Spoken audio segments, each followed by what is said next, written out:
Shabbat Shalom. So I just got back from Torah study and I'm sitting here with the notes from the class and the notes that I took. And I haven't done a video the last couple of weeks for Shabbat and the story of the week. So I'm really eager to pick up again where I left off. So I will catch you guys up on those last 2 weeks. But this week's Torah study is on Parshat Bo. It's the story called Bo. And Bo is the Hebrew word for the name of this story, and Bo is the Hebrew word for come. And so often the title of the Parsha, the Torah story for the week, the title will be also the first word of the story. And it is for this week's Torah story. The first word is Bo, which is also the title of it. And the first sentence is, come, God is saying, come to Pharaoh. Why doesn't he say to Moses, go to Pharaoh? Why does he say, come to Pharaoh? There are many implications that are hiding there if we look a little bit deeper. He's saying, come to Pharaoh, because he's implying that he'll be there with him. He's not saying go, he's saying, come with me to Pharaoh, I'll be there with you. Implying even more deeply that we're never alone. Wherever we go, whatever we do, whatever we say, whatever we think, we are one with God. And God is always there as a witness. And also as a receiver and a giver. God is the force in, behind, and in front of all of it. And this is all implied in just the first word of the Parsha alone, and in the first sentence as well. So something that I want to start with as far as the story, the hidden meanings of the story, is a piece of my own commentary, because a lot of what I'm going to share with you is what I was taught today. But something that I came up with today was, we were sitting in Torah study and somebody said, what is the connection between the word bo, the Hebrew word bo, and the Hebrew word libo? Bo means come, and libo means his heart. How are they related? Because they sound the same, bo. And it came to me, I just felt it as true that every word, when we consider its relevance to the Creator, its deeper meaning is revealed. So when we look at the word come, bo, how does that relate to the Creator? Come as far as God, what does that mean? Well, when we look at the Creator is one with our heart. The Creator is love. And so when we look at bo and libo, come and his heart, the word come must relate to his heart. We're either coming and going from that space. So that was something that I wanted to record in my video so that I can refer back to this in the future and maybe even add on to it when I come to further understandings. So one really interesting thing in this story is Moses goes away for 40 years. He leaves Egypt for 40 years for fear of, being punished, or for fear of his life being taken. And he comes back after 40 years to do what God commands him to do and to help free the slaves of Egypt. And when he comes back, he is esteemed by many there. So not only is he not oppressed, he's esteemed. Many people like him. Many people like what Moses is about, when they're supposed to hate him and want to kill him, right? That's what he thought. Why is this so? And it's like, there's a subconscious desire to overthrow the Pharaoh. The Pharaoh is the leader of these people, and they don't necessarily agree with what he's doing. Because at this point, his power is overcoming him so much. He's on this great power trip. And the people believe that if he doesn't heed what Moses says, regardless of whether or not this God that Moses speaks of is real, it's going to be to the detriment of them all. They're all going to suffer. And so the people don't want their leader to be on this power trip. They secretly want to overthrow him, whether they're consciously, denying it or not. So they take a liking to Moses because they have the secret hope inside of them that maybe he will be the one to overthrow the Pharaoh, who is really just the empowered and negative side of the ego. They don't want their leader making negative decisions for all of them just because he can't, take his head out of his own ass. And so we see this even in present-day society. We often see this, and the thing is, it also, in even more of an occult way, even more hidden in there, we can pull out the understanding that we as human beings, we as beings of the light, have this innate desire to lean toward that light. We have an innate desire to do good, to be good. And that's why, even in Egypt, the people have a liking, they take a liking to Moses and secretly have this desire that he is going to do what he came there to do, that he is going to free the people. Because no one wants that Pharaoh to be in rule. Ultimately, none of us really want to give the power up ultimately to the shadow side. It's there for a reason, but ultimately we do lean toward the light. So I really like that point that's made in the story when we consider, why did the people of Egypt not condemn Moses when he came back after all those years leaving them? Why don't they hate him? There's something deep inside of them that wants to like him, wants to love him, because they feel the sacredness of his presence and they feel the goodness in his being and they wish to reflect that. So,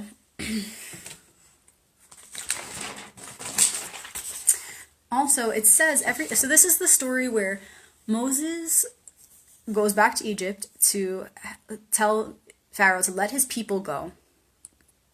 And for each plague that comes, okay, it comes like this. He goes to Pharaoh and says, look, God says that he's going to do this if you don't let my people go. And Moses says no, and then the plague happens. And each time he goes back, right, because he goes back for every single plague, each time he goes back it says, and God hardened the heart of Pharaoh so that he would not let the people go. Why does God do this? Why does God harden the heart of Pharaoh? Should we be upset with God? Or should we see that perhaps as from a deeper level of understanding where God hardened his heart because this was just a part of it. It needed to happen for the whole story, just like Bob Marley says, right? Some say it's just a part of it. We've got to fulfill the book. So it's kind of like this, where it's just a part of it. God, yes, hardens Pharaoh's heart because Moses then has to respond, and everything is for a reason. If it didn't happen that way, then nothing would be as it is today. And so God also hardens his heart because that was Pharaoh's choice. He gives us free will, and that is our gift. He gives Pharaoh free will to act as he does so that he does lose control, so that he does become so overpowered by his ego, so that Moses can respond and so that the universe responds, and then everything unfolds as a lesson we need to learn, which is we have to express that. We need to face our darkness to get to the light. And this brings us back to the beginning of the Parsha, the very first sentence where God says, come to Pharaoh. He's really saying, come to me through Pharaoh, through the ego, through the darkness. Meet that darkness, meet that ego, and move through it to the light that was behind it all. Because Pharaoh thinks he's God, and this whole story is about, when our ego gets so ahead of ourselves and we think that we are, we are it all. And we forget what God really is, and then we begin to act in a way that doesn't reflect our true godliness that actually does reside within. And so God is behind it all along. God hardened the heart of Pharaoh. It was him who did it. There's nothing outside of this great force. We are all a part of it. And so God is saying, come, face Pharaoh. You have nothing to fear because I'm there behind it all and in it all.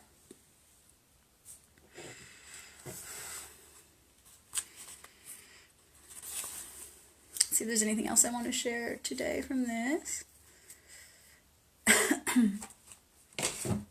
Thank you guys for tuning in to hear the story of this week's Torah portion. It's really interesting because we can all find relevance. Everything is for a reason. It's like scrying. It's like tarot, Torah.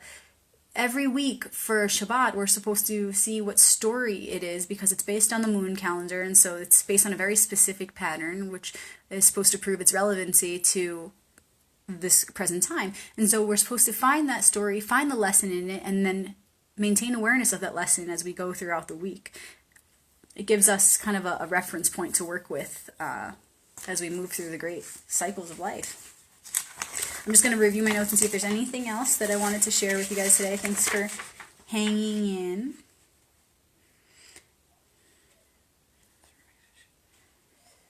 I'm going to read this part actually.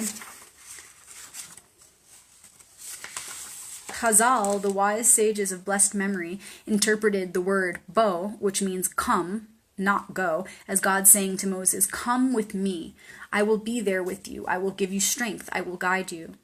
Rabbi Menachem Mendel Schneerson, the last Lubavitcher Rebbe, understood God to be saying, "I will take you into the innermost chamber of Pharaoh's soul until you come face to face with evil's most zealously guarded secret, that it does not, in truth, exist.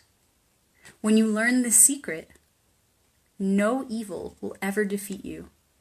You and your people will be free." The Rebbe also explained that inside, in the inner core of every individual, even Pharaoh, is God's light, and it is our task to seek out and to bring out that light. I love that explanation because that just so concisely states what I was trying to say a moment ago. He's saying come, not go. He's saying come to me through Pharaoh. I will take you into the innermost chamber of Pharaoh's soul until you come face to face with evil's most guarded secret, that it doesn't even exist, because God's behind it all. I love that. This is another part I like. God, through Moses, did not end the phrase at go when he says, "Let my people go." He doesn't stop there. The phrase actually ends with the directive, "V'ya'avduni." This is Hebrew for, "and they will serve me." So let my people go so that they can serve me. It's funny because we always hear, the famous line of Moses saying, "Let my people go," but didn't end there. And I think that it would be great to popularize the understanding and the knowing that it was really more than that, that at least we should add on, "so that they can serve me," because it gives that whole statement its purpose. It's not just let my people go. For what? For what? Because every time we have an intention and a purpose, that's the thing that drives the whole mission. So maybe we can shift that. Maybe we can change what we remember about Moses' great speech, and we can add on, "Let my people go so that they may serve me." Because the whole story is this battle between the higher self and the ego. Why should we set ourselves free? What are we trying to free ourselves for? So that we can be of service to the real one of which we're all a part. Freedom is not anarchy. It requires responsibilities and an understanding of consequences.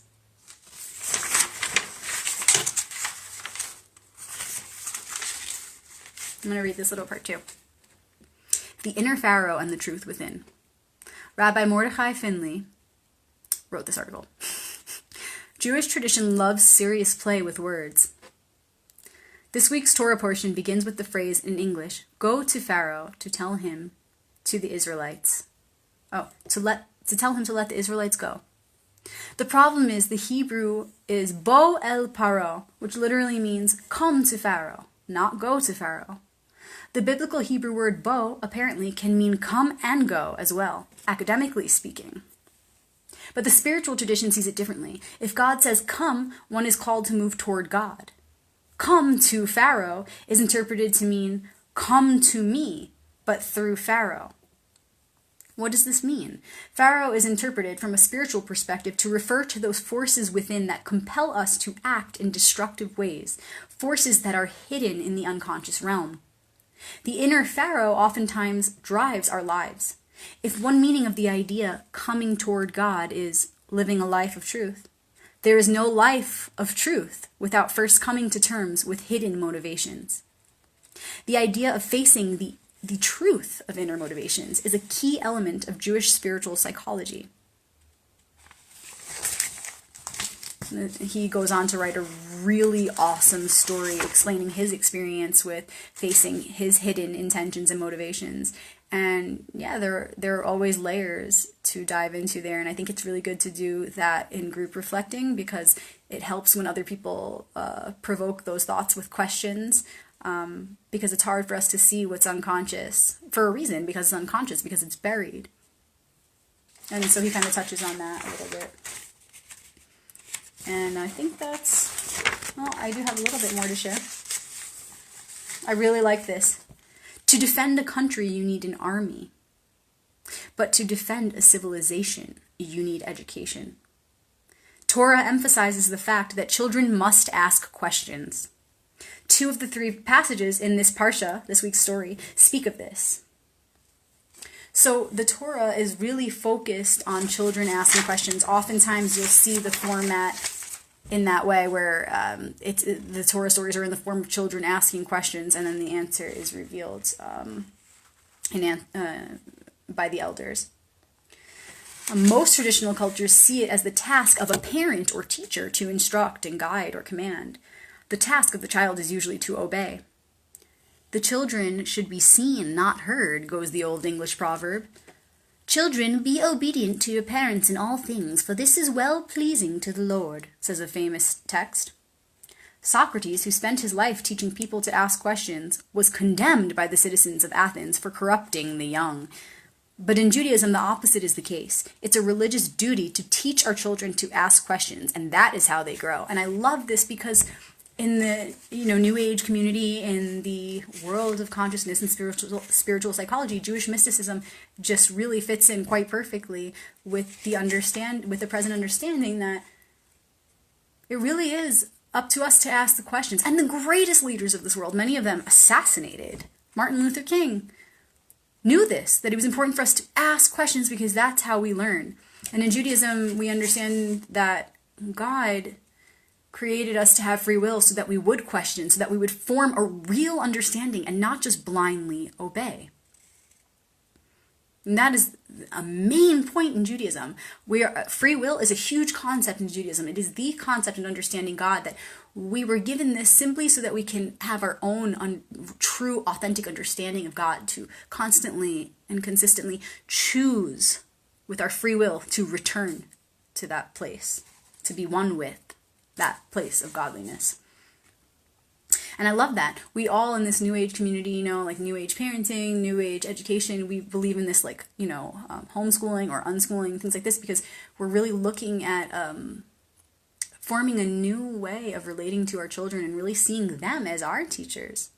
I think it's important to all see each other as both the teacher and the student. And that's really making a breakthrough. And so that's what I see in Judaism, and I really appreciate that, and I agree with it very much so. I really liked this. This man says, "My mother made me a scientist without ever knowing it.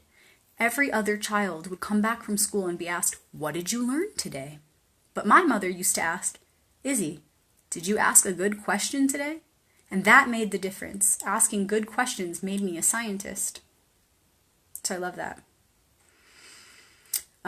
Going back to what I was saying, that God gave us this free will so that we would ask questions, so that we would form our own understanding. There actually is no Hebrew word that means to obey. Written into the very structure of Hebraic consciousness is the idea that our highest duty is to seek to understand the will of God, not just to obey blindly.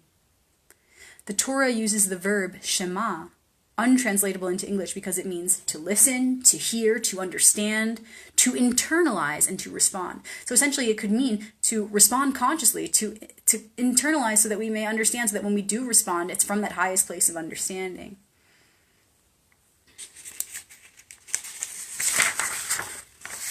And I think that's it for today. That's all that I really want to share with you guys. I'll share some questions so that you can have these in mind when considering the theme for this week, and how you can apply it and integrate it into your life. And again, the theme is really know that wherever we go to God, because there is no other. And whatever we say or whatever we think, we're thinking for God, by God. Whatever we say, we're speaking to God. May this help us to be more discerning about what we say and when we say it and to whom we say it.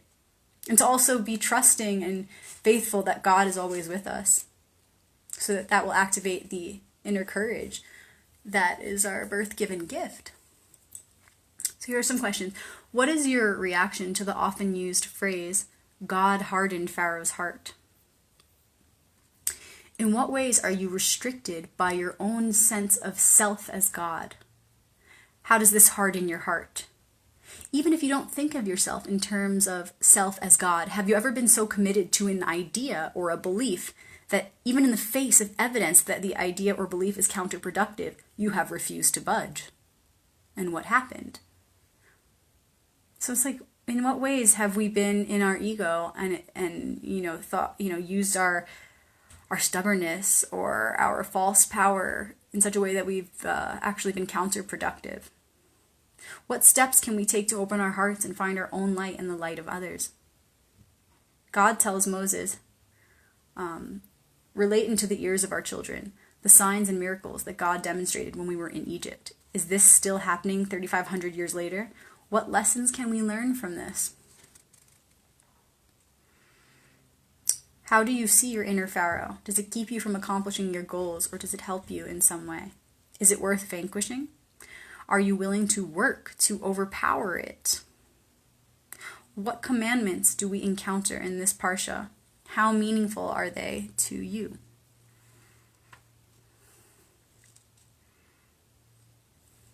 I have the commandments right here. So, let me see which ones are in the Parsha. Probably all of them, because it's my belief that each Parsha, each story touches on every single commandment and gives us a hint as to how to follow them. But the very first one, the very first commandment, do not worship any other god but me. False idolatry. What are we worshiping so much? Not necessarily as God, but what are we giving our energy to in general, our power to, when we could be taking that back and giving it to the one, the real and highest, holy of holies? Do not make an image to worship. Do not take God's name in vain. Do not covet another person's possessions. Yeah, do not commit murder. These all come up in this story. And so I encourage you to see how, what comes up for you naturally and what the story provokes for you. And then share it with me, because I want to hear it, because we're all in this together. So, Shabbat Shalom, everybody. I hope that you have an awesome day of rest and reflection, contemplation, connection.